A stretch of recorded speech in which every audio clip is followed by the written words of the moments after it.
Welcome to this week's episode of Here We Journey. First, I want to apologize about basically the last 2 weeks taking off. 2 Sundays ago, I had a little bit of a reset. I was needing to deal with some things that I hadn't been dealing with, being authentic about, and voicing. So, my wife and I had a conversation that was needed and was good. The other thing that has been going on is this past Sunday when I normally record this Saturday or Sunday was WrestleMania. And I'm a big pro wrestling fan, so I ask your understanding that this week's podcast is a couple days later than usual. I plan on getting back onto the normal schedule that I had been keeping. But I think it's important, right, to recognize that sometimes things happen, life happens, and our schedules need to shift some. This week, what I want to do is talk about books. If you're joining me on YouTube, where this podcast is available with a video attached to it, you see behind me a small collection of some of my pastoral library. The top shelves, you'll see kind of some of Luther's works. Martin Luther, the reformer from the 1500s. Underneath that, the next shelf down, you'll see a few of my Bibles that I have. And then you see some biblical commentaries, and that's what's on the following shelf as well. So, books. Books are important, but first I want to put this out there. I'm going to talk about books. I'm going to talk about reading. And I want you guys all to know, regardless of who you are, that I get the struggle with reading. I have talked about this occasionally, but I am dyslexic. And it can be a struggle for me to read. I'm not a fast reader. I've gotten faster over time. During my bachelor's and my master's degree programs, I had to learn how to skim, which is a little bit difficult, especially when the letters get all jumbled up and you have something like dyslexia to deal with. So reading can be hard. I am someone that if I sit down and I'm going to put forth the intellectual and brain energy to sit down and read something, I want it to be something that is enriching, it's insightful, it's challenging. I get something out of it. So often, or very rarely actually, I read fiction. I don't read fiction very much. Gosh, I think the last fiction book that I tried to read that wasn't associated with one of my seminary classes was probably the first Harry Potter book. Now I'm also a comic book reader. I don't count those in this particular subject. I read a lot of those. I probably read a graphic novel, one of the collected volumes. I go through about one a week. There's much less reading when it comes to that. So it's a little bit less challenging. It takes a little bit less energy for me to read those because a lot of what would be otherwise described in fiction books is right there in a picture. So I can see it without having to read it.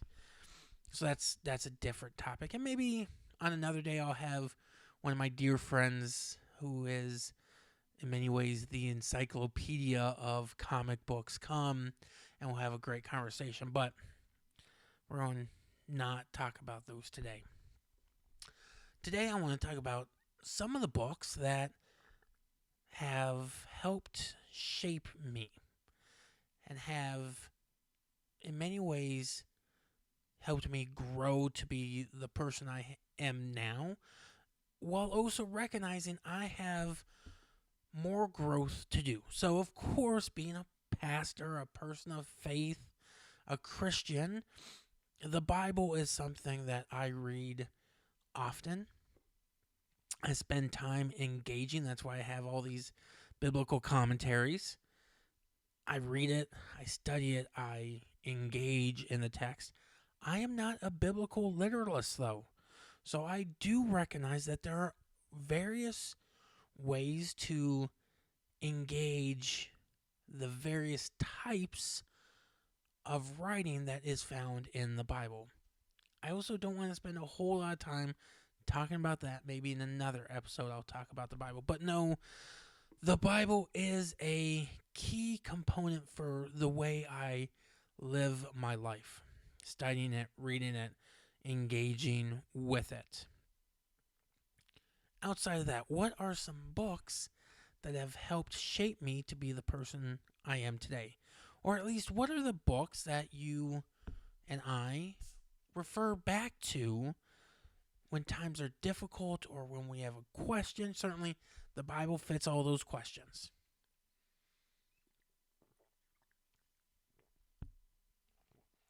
And there are other books where we can find inspiration.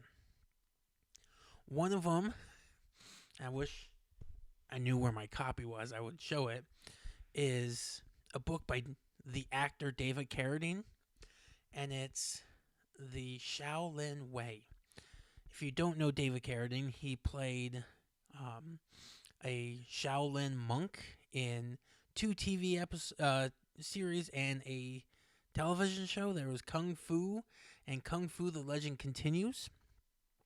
He plays this Shaolin monk. And he wrote a book about some of the philosophy, Eastern philosophy. And that is a great book that in many ways captures the yin and yang, the both and aspects of life.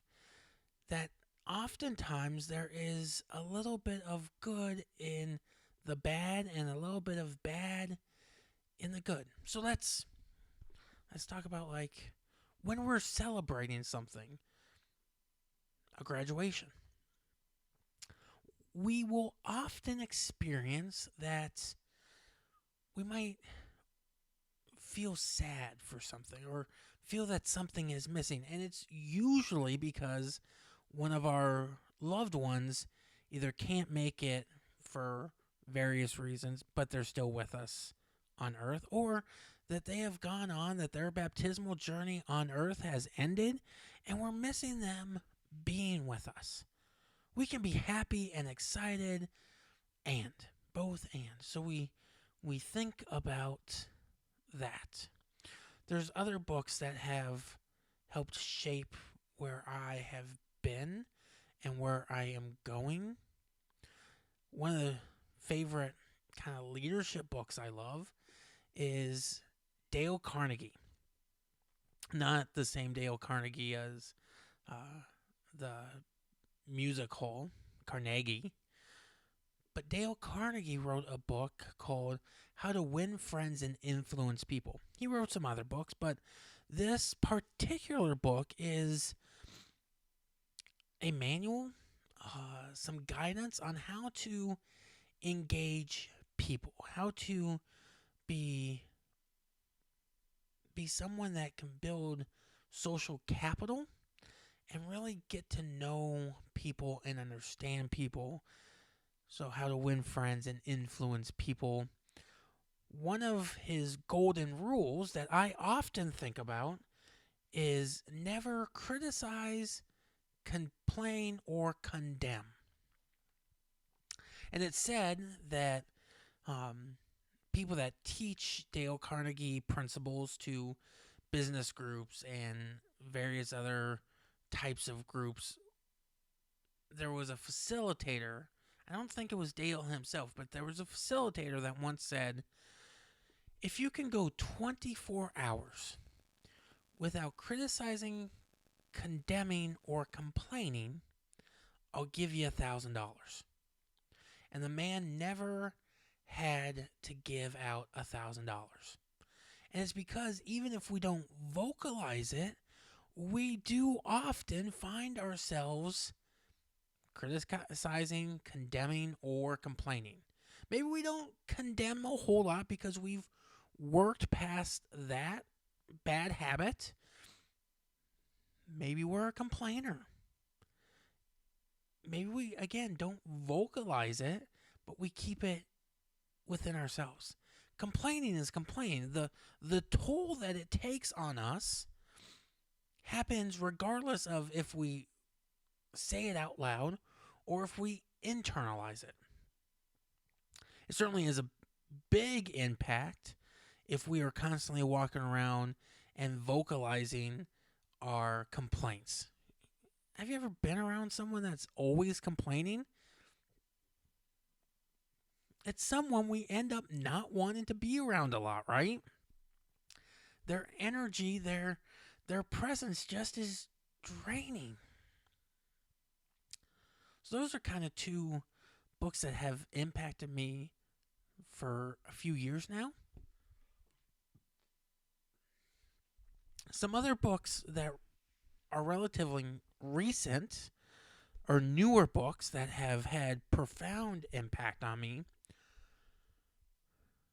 are ones that have to do with systemic racism, ones that have to deal with injustice. So, the new Jim Crow. That title may sound familiar. Some of you may already be well aware of that book. If you're not, I encourage you to take the time because it's going to be an investment. It's a thick book, both by the number of pages and what it covers to work through. It's going to take you some time to work through it. I worked through it as an audiobook, and it was profound. It was very insightful. It was, even if I didn't necessarily agree with everything, I started to understand what people were talking about when they referenced the prison industrial system. What is that? What does that really mean? That term has become a hot button term in many ways, and people react to it sometimes even without really understanding what that is. And people also talk about it without really necessarily understanding what that is. So that book was eye-opening for me. Another book that was eye-opening was White Fragility. And it helped, again, reframe some things. It helped define some things. It offered some insights. But the one that I'm reading, and really I'm doing this one as an audiobook, is Nice Racism by the same author as White Fragility. And it is specifically geared towards excuse me, a group of people I fall in, and that's the white moderate, white progressive, and how we can often inadvertently and sometimes intentionally continue racism. One of the terms that she talks about is credentialing. When you run through all the reasons that you're not racist, or saying things like, well, I have a best friend that's in this minority group, or I have worked at this nonprofit that deals with racism. All those things that add to your resume of not being racist can oftentimes actually defeat the purpose of what we think we're doing. So it's been a book, and I'm about halfway through it right now, that has been very challenging. And I think that's what I want to get to as far as this episode of Hero Journey is we need to stop reading or engaging in those things that simply reinforce what we already think about ourselves, that confirm all of our own thoughts and ideas and start really engaging in books, in media that's going to help us grow to be better people. That's what things like the Dale Carnegie book and Leadership 360 and all these other types of books are trying to get us to do, is trying to grow past where we are. We are somewhat more likely to pick up a management book or a book about leadership with the understanding that, hey, even if I only get a small tidbit, it's something that can help me grow. But sometimes, or more often than not, maybe, we're more likely to avoid specific books like White Fragility or Racism in Me because it's going to be hard and we don't want to do the work. We don't want to engage. Again, look, you may read one of these books that I recommend and you may find that it doesn't apply to you at all, that you don't like it, that, it should be trash. But I think if you pick up some of these books, it will at least cause you to think. And through those thoughts, you'll grow. Through those thoughts, you may strengthen your pre-existing thoughts, and or you may start the journey towards change. Now, I've said this in other medias. I want to be clear because I am talking about some kind of red buttons, some things that make people uncomfortable. 2005, 2006, 2007, that time, I was not interested in reading anything about racism. I wasn't interested in reading anything that was going to challenge me personally. I drove an F-150 pickup truck with 2 gas tanks, regardless of its impact on the environment. I did own a Stars and Bars flag. I thought racism was something that only a certain group of people thought about, talked about, and in some ways I did fall in the idea of, well, if we would stop talking about it, it would go away. I was also someone that listened to conservative talk radio probably 8 hours out of the day. I was a Glenn Beck fan. I read his books, and some of it, sometimes still makes a little bit of sense, especially his book. I think the title was like Uncommon Sense, but it was around this whole time when the Tea Party was getting going, and there were things, the 9/12 project that he was trying to do, like there are things that still have some hints of truth, some things that are appealing to me. I have to be careful about that.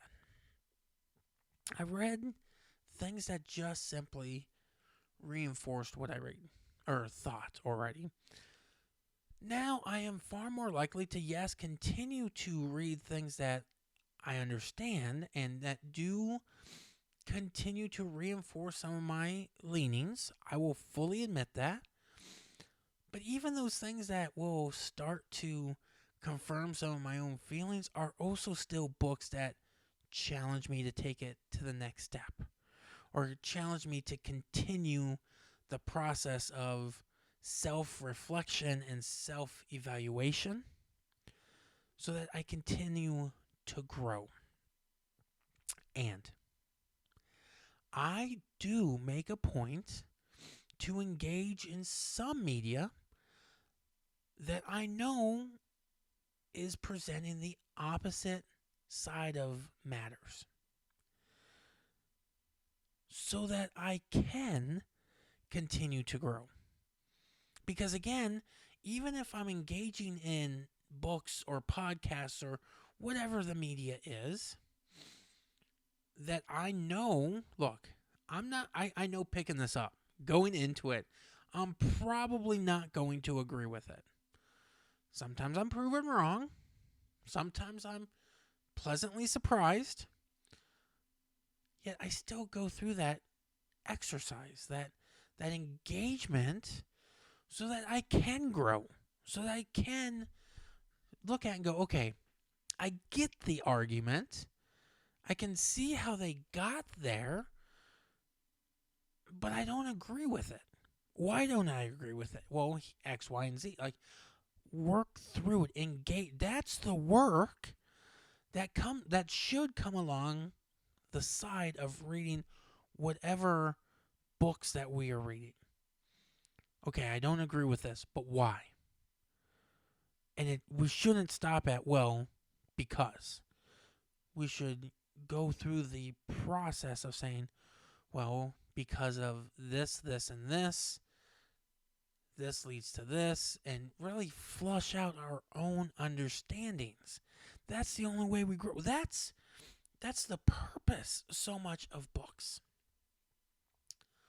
So what's a book that you are going to engage in, or a media source that you're going to engage in the coming weeks, that will challenge you to grow, either because it's from the other perspective on things, or because it's the next step of what you're already engaging and reading.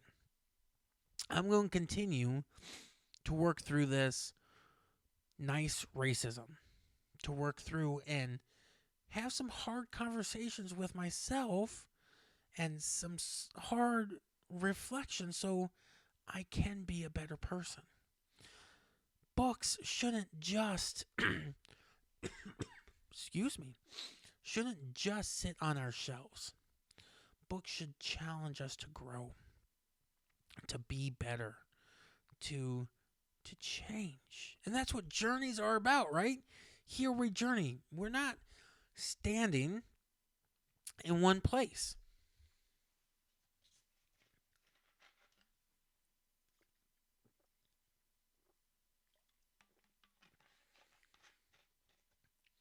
We're going forward. We're growing. So, my friends, be well. Have a great week. Know that you make a difference, that you are growing, that sometimes that growth is hard and difficult, but you are putting in the work and you are doing what is necessary to be a better person and to live out our vocations and our calling in this life. You are loved, you are valued, you are supported, you are appreciated, and thank you for being who you are. I'll talk to you next week.